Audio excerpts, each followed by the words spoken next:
হয়ে একদম পারফিউম দিয়ে নিলাম। এবার আমরা বেরোবো।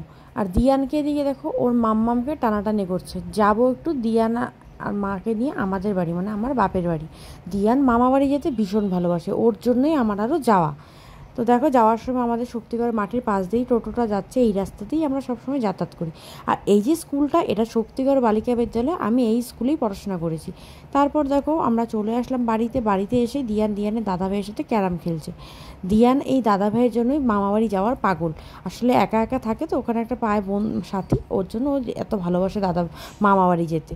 তারপর আমরা সবাই বসে আছি, আর কিছুক্ষণ বাদেই বৌদি দেখো আমাদেরকে কোল্ড ড্রিঙ্কস এনে দিল। আমরা সেই কোল্ড ড্রিঙ্কসটা খাচ্ছি। কোল্ড ড্রিঙ্কস খাওয়া হয়ে গেছে, তারপর দিয়ানের বায়না বাইরে যাবে। তবে বাইরে এসে দেখো দিয়ানের অবস্থা। আসলে এখানে তো বদ্ধ ঘরের মধ্যে থাকে, এগুলো পায় না। মামাবাড়ি গেলে এগুলো পায়, এর জন্যই মামাবাড়ি যেতে খুব ভালোবাসে। তো এই ছিল আমার আজকে মিনি ব্লগ। দেখা হচ্ছে না ভিডিওতে।